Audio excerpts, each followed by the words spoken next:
কথা। এখন সূরা আহজাবের ওই যে প্রথম আয়াতটা 59 নম্বর আয়াত, এই আয়াতের ব্যাপারে আচ্ছা পরে আরেকটু বইলা নেই, এরপরে বলতেছি। আল্লাহ পাক রব্বুল আলামিন বলেন ওয়ালিয়াদরিবনা বিখুমুরিহিন্না, তারা যেন তাদের ওড়নাগুলা ফেলে দেয়, আলা জুয়ুবিহিন্না, তাদের গ্রীবাদেশে। এই আয়াতের ব্যাপারে মুফাসসিরিনে কেরাম বলেন নারীরা ওড়না কিভাবে ফালাইবে। আব্দুল্লাহ ইবনে আব্বাস রাদিয়াল্লাহু তাআলা আনহু অভিনয় করে দেখায়া দিলেন, এক চোখ খোলা রেখে সম্পূর্ণটা ঢেকে রাখবে, একটা চোখ খোলা রাখবে। কয় চোখ? ইবনে আব্বাস কয় এক চোখ দিয়েই তো রাস্তা দেখা যায়, তাই চোখ একটা খোলা রাখবে। মুহাম্মদ ইবনে সিরিন বলেন, আমি আবিদা আস-সালমানিকে প্রশ্ন করলাম, নারীরা যে তাদের পর্দা করবে, মাথার উপর থেকে কাপড় ফালাইবে, ব্যাপারটা বুঝি নাই, বুঝাইয়া দেন।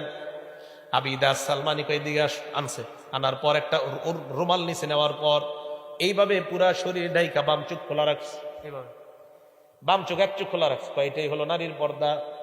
কয় কি বললেন, এটা কি দেখাইলেন? আহা, বাম চোখ। কেন? কয় এক চোখ দিয়ে রাস্তা দেখা যায়। তোমাদের মুফাসসিরিনে কেরাম, মুহাদ্দিসিনে কেরাম বলেন, যেই নারীর চোখের মধ্যে সৌন্দর্যতা আছে, আকর্ষণ আছে, ওই নারীর চোখও ঢেকে রাখা। চোখ দেখা একজনে আকর্ষণ হবে। অনেক মেয়েদের চোখ মায়াবী চোখ, তো এই চোখ দেখা যদি অন্যজন আকর্ষণ হওয়ার সৃষ্টি হয়, তাই আমাদের মাশাআল্লাহ মাদ্রাসার ছাত্রীরা দেখবেন যে একদম পুরা চোখ সহ পর্দা করে। আলহামদুলিল্লাহ, উলামায়ে কেরামের বিবি তাদের পরিবার এইভাবে পর্দা করে। কি চোখের মধ্যে আকর্ষণ আছে, হাতের মধ্যে।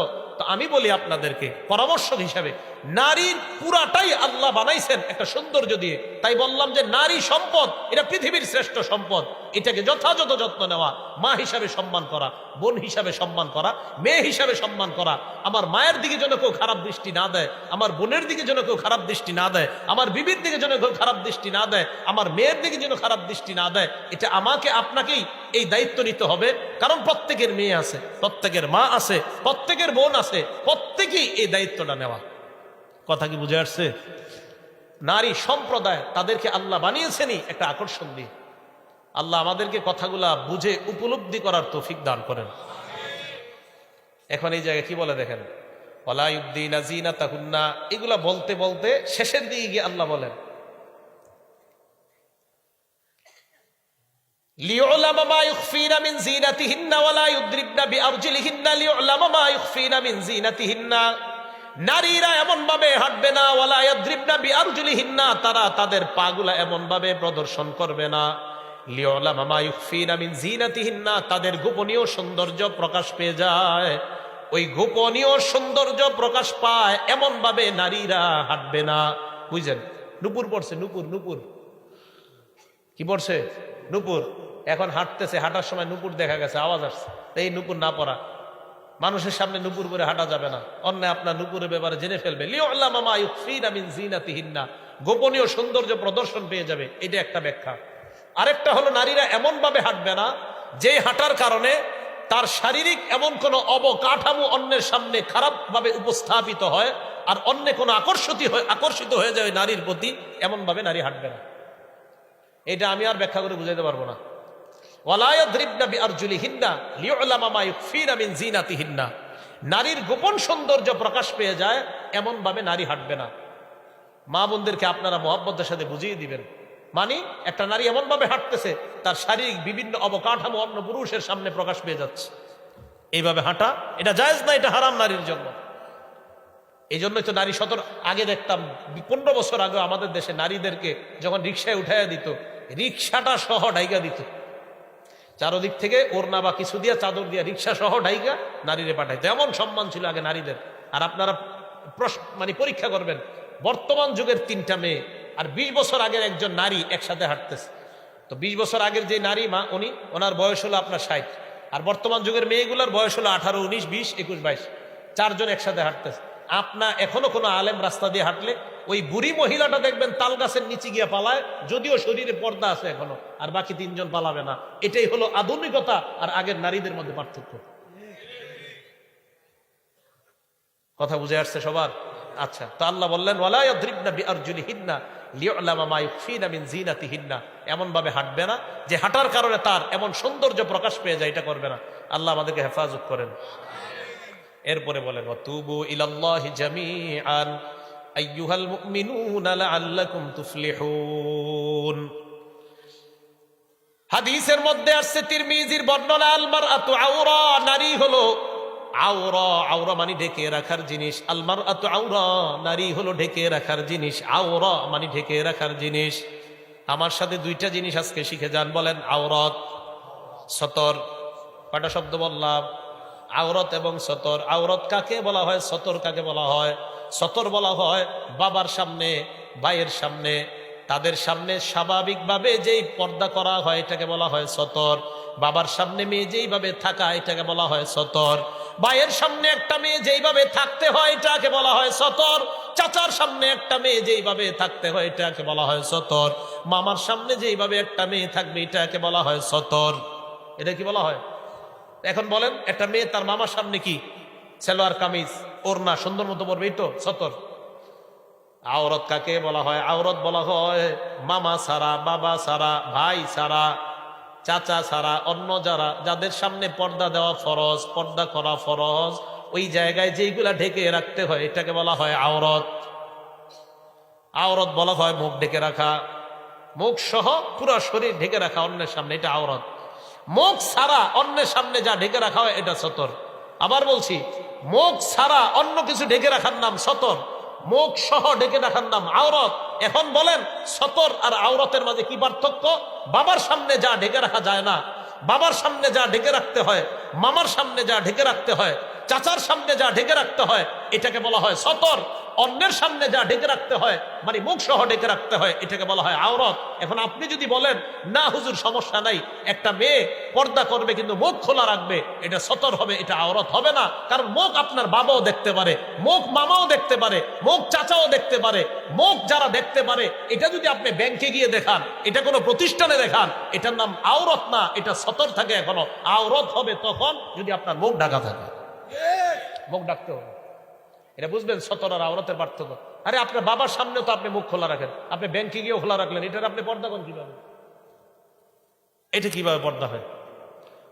আল্লাহ আমাদেরকে বুঝার তৌফিক দান করেন।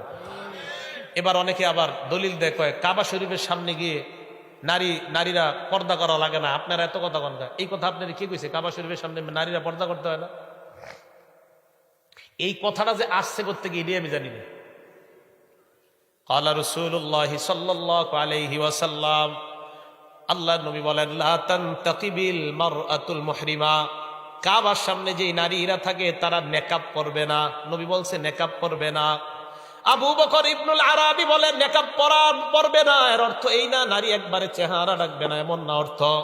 আবু বকর ইবনুল আরাবী বলেন এমন ভাবে তার মুখের সামনে পর্দা ফালাইতে হবে যেন ওই পর্দা মুখের সাথে না লাগে, তাই ক্যাপ ব্যবহার করে ওই নারী ক্যাপের উপর দিয়ে পর্দা ফালাবে। ক্যাপ, মেয়েদের ক্যাপ পাওয়া যায় কাবায় গেলে, ওই ক্যাপ পরবে, ক্যাপের উপর দিয়ে ফালাইতে হবে পর্দা। এই দলিল কোত্থেকে আসছে? তাহলে নেকাব পরবে না। নেকাব কারে কয়? মুখের সাথে যেটা লেগে থাকে। এই মুখের সাথে লেগে থাকাটা এটা কাবার সামনে করা যাবে না। তখন কি করতে হবে? আলাদা একটা ক্যাপ দিয়ে সামনে এইভাবে পর্দা ফেলে দিতে হবে। এটা হলো নারীর জন্য। রাসূল করিম সাল্লাল্লাহু আলাইহি সাল্লাম নারীদের পায়ের ব্যাপারে বলছেন, পুরুষদের ব্যাপারে বলছেন, আল্লাহ ওই পুরুষের দিকে তাকাবে না যে পুরুষ তার সতরের মানে টাকনুর নিচে তার কাপড় পরিধান করে। নবী বলেন, মান জাররা সাওবাহু খুয়ালা, কোন ব্যক্তি যদি তার কাপড় পরিধান করে আর কাপড়টা যদি নিচের দিকে কোনো পুরুষ ফালায়া দেয় অহংকার বশত, অহংকার করে টাকনুর নিচে। অনেক যুবকদেরকে দাঁড় করাইলে দেখবো প্যান্ট টাকনুর নিচেই যাবে, আছে না? টাকনুর নিচে যদি প্যান্ট থাকে, আল্লাহ নবী বলেন লাম ইয়ানজুরিল্লাহু ইলাইহি, আল্লাহ কিয়ামতের ময়দানে তার দিকে তাকাবেও না। আল্লাহ তার দিকে তাকাবে না। এই ব্যাপারে হাদিস একশানা, অসংখ্য গণিত হাদিস, যে টাকনুর নিচে যারা ইচ্ছাকৃতভাবে কাপড় পরিধান করবে পুরুষরা, তাদের দিকে আল্লাহ তাকাবে না, তাদের সাথে আল্লাহ কথা বলবে না, আল্লাহ তাদেরকে পবিত্র করবে না, আল্লাহ তাদের সাথে কোনো সম্পর্ক রাখবে না। এখন আপনারা বলবেন হুজুর আমরা তো অহংকার করে পড়ি না, এমনি পড়ি। এমনিও পড়লে আপনারা এমনিও যদি পড়েন, এমনি পড়লেও আপনার ওই অংশ জাহান্নামে যাবে। আম্মা জান উম্মে সালামা নবীকে প্রশ্ন করলেন, ইয়া রাসূলুল্লাহ আপনার হাদিসটা বুঝি নাই। আম্মা জান উম্মে সালামা বলেন, নবীজি কয় কি বুঝো নাই? হুজুর আপনি বললেন টাকনুর নিচে কাপড় বললে জাহান্নামে যেতে হবে, আল্লাহ তাকাবে না, আমরা নারীরা সবাই তো টাকনুর নিচেই পড়ি। আম্মা জান উম্মে সালমা, নবীজি বলেন হ্যাঁ তোমরা তো টাকনুর নিচেই পড়বা। আম্মা জান উম্মে সালামা কয় কতটুকু? নবীজি বললেন শিবর, এক বিগত। আম্মা জান উম্মে সালামা কয় হুজুর এক বিগত পড়ার পরও আমাদের অনেকের পা দেখা যায়। নবী বলে তাহলে জিরা, এক হাত পরিমাণ হইলেও ঝুলায় দাও পায়ের নিচে, পা দেখা যাইতে পারবে না। বুঝেন কথা?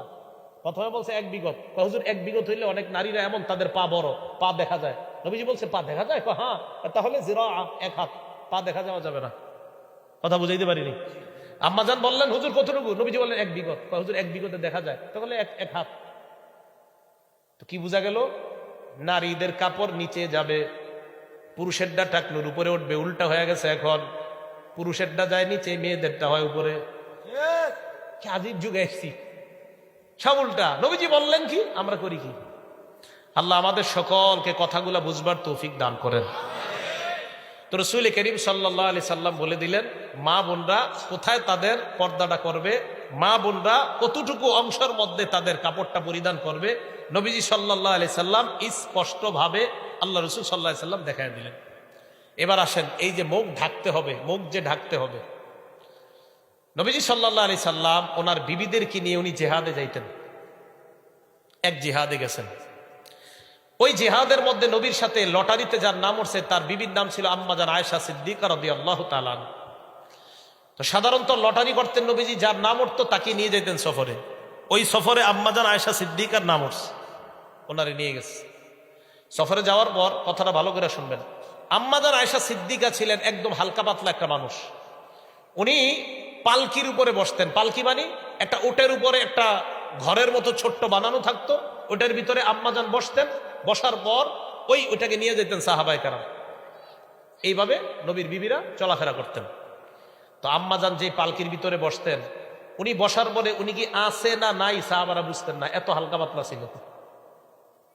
আম্মা জান আয়েশা সিদ্দিকা বলেন আমরা আমাদের সফর থেকে যখন ফিরতে লাগলাম, সফর থেকে ফেরার সময় হঠাৎ এক জায়গায় আমার মনে পড়লো আমি আমার গলার হারটা হারিয়ে ফেলছি, আমার গলার হার খোঁজা প্রয়োজন। গলার হার হারায় ফেলছি। আম্মা জান আয়েশা সিদ্দিকা বলেন গলার হার খোঁজার জন্য আমি আমার যাত্রা বিরতি দেওয়া এলাম। এটা এক বর্ণনা। আরেকটা হলো গলার হারটা হারায় গেছে, এক জায়গায় যাত্রা বিরতি দিছে, আমি পালকি থেকে বের হয়ে আমার একটা প্রয়োজন পুরা করার জন্য গেছি কোথাও, প্রয়োজন পুরা কইরা আয়েশা পালকিতে বসছি। সাহাবা মনে করছে আমি তো পালকির ভিতরে আছি। ইতিমধ্যে আমি গলায় হাত দিয়ে দেখি আমার হাতটা হারায় গেছে, পাইতাছি না। আমি পালকি থেকে বের হয়ে তাড়াতাড়ি ওটা খুঁজতে গেছি।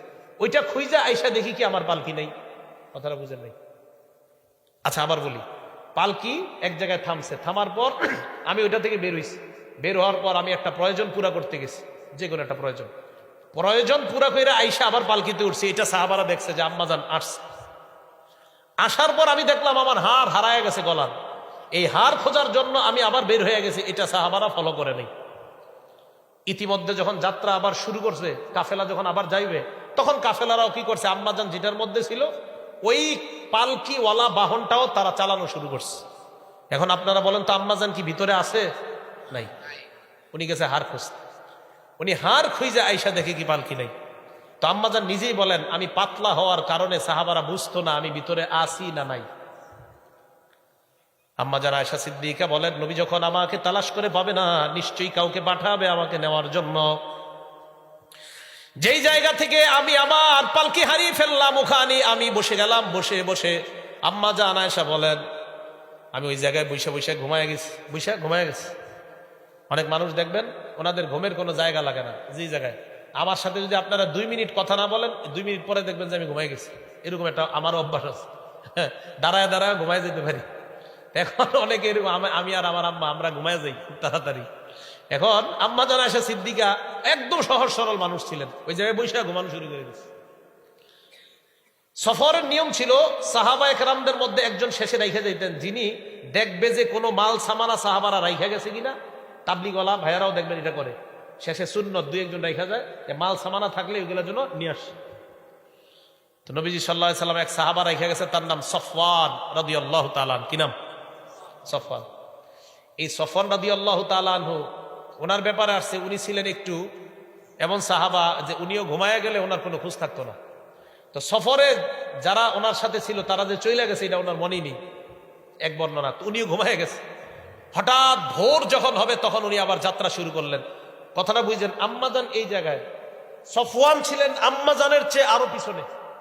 ওখান থেকে উনি রওনা করে আসতে আসতে ভোরের সময় যখন উনি এই দিক দিয়ে যাবে, দূর থেকে দেখলেন মানুষ আকৃতির কাউকে দেখা যাচ্ছে। আপনাকে আমার কথাগুলো বুঝতেছেন?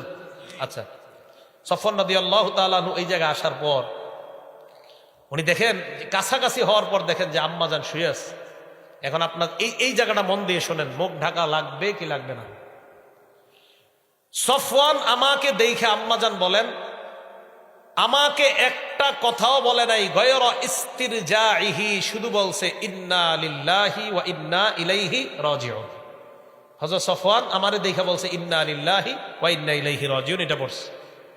সাথে সাথে আমি উঠছি, উঠে দেখি সফওয়ান। এখন আম্মাজান যে কথাটা বলছে এটা স্বর্ণ অক্ষরে লাগাই দিয়া, মুফাসসির এখানে যারা বসবে 11 দিয়ে দিবেন, মাঝে মাঝে ঘরের মধ্যেও টানায় রাখবেন মাঝে মাঝে। আম্মাজান এই কথাটা যেটা বলছে বুখারী শরীফের হাদিস। আম্মাজান বলেন, সফওয়ান আমাকে দেখা চিনছে কেন জানো? কারণ পর্দার বিধান নাজিলের আগে সফওয়ান আমাকে দেখেছিল, তাই সফওয়ান আমাকে চিনে ফেলছে যে আমি আয়েশা। সফওয়ানকে দেখে সাথে সাথে আমার মুখ আমি ঢেকে ফেললাম। কেন মুখ ডাকলেন? মুখ না ডাকলে না পর্দা হয়? আরে মুখ না ডাকলে তো পর্দা হয়, তো উনি মুখ ডাকলেন কেন? তাহলে বলেন মুখ ঢাকা লাগবে কিনা? আমি বুঝি না, আমার এত কষ্ট লাগে যে কিভাবে বুঝাইলে বুঝানো যাবে যে মুখ যে ডাকতে হবে। আম্মাজান বলেন, দেখেন এই জায়গাটা দেখেন, আমাকে সফওয়ান চিনছে কেন জানো? পর্দার বিধান নাজিলের আগে আমাকে দেখেছে। আচ্ছা, এই জায়গা বাংলাটা মিলান তো, মানে পর্দার বিধান নাজিলের পরে আর চেহারা দেখার অনুমতি নেই। তো আমাকে দেখার পর আমি সাথে সাথে আমার মুখ ঢেকে ফেললাম। তাহলে সবাই একবার বলেন, পর্দা কি মুখ সহ না মুখ ছাড়া? বলেন তো, মুখ সহ এটার নাম কি আওরাত না সতর? আওরাত। আর মুখ ছাড়া এটার নাম, মুখ ঢাকা ছাড়া এটার নাম সতর। মাশাআল্লাহ, এই তো বুঝে আসছে, আওরাত আর সতর। আম্মাজান আয়েশা সিদ্দিকা রাদিয়াল্লাহু তাআলা আনহা মুখ ডাকলেন। এ লম্বা হাদিস, ওই হাদিসের দিকে আমরা আর যাব না। তো আম্মাজান আয়েশা সিদ্দিকা রাদিয়াল্লাহু তাআলা আনহার এই হাদিস থেকে আমরা বুঝলাম যে উনি মুখ ঢাকলেন।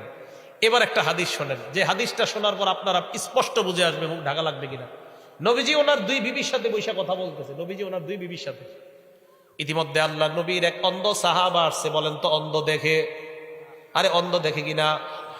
আব্দুল্লাহ ইবনে উম্মে মাকতুম রাদিয়াল্লাহু তাআলা আনহু আসার পর আল্লাহ নবী তার দুই বিবিকে বললেন, তোমরা এখান থেকে চলে যাও।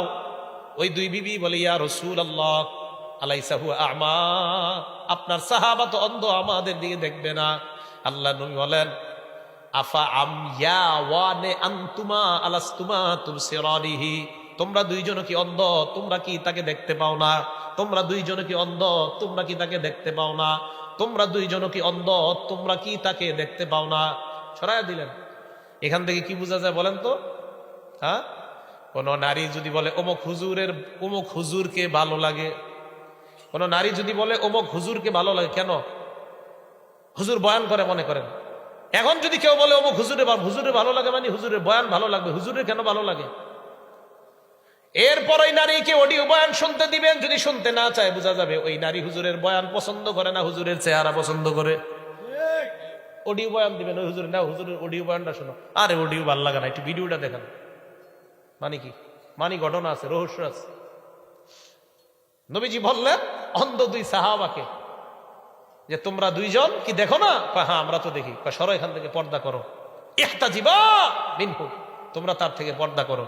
তাহলে বলেন তো, একজন অন্ধ সাহাবার থেকেও যারা চোখে দেখে তাদেরকে পর্দা করতে বললেন, আমার কথাগুলো শুনে থাকলে বুঝে থাকলে বলেন তো, পর্দা কি মুখ সহ হবে না মুখ ছাড়া? আর এই বিধানটা কার? পদ্ধতিটা কার? নবীজি সাল্লাল্লাহু আলাইহি সাল্লাম। আল্লাহ আর আল্লাহ রসুলের বিধান মেনে নেওয়ার সময় কোনো মেনে নিব কি নিব না এই জাতীয় কোনো অধিকার থাকবে? আল্লাহ পাক রব্বুল আলামিন আমাদের সকলকে পরিপূর্ণ শরীয়ী পর্দা যেন পুরা সমাজের মধ্যে, আমরা এই এলাকার মধ্যে আমরা পরিপূর্ণভাবে আমরা চালু করতে পারি, আল্লাহ তৌফিক দান করেন। আমিন ওয়া আখিরু দাওয়ানা আনিল হামদুলিল্লাহি রাব্বিল আলামিন।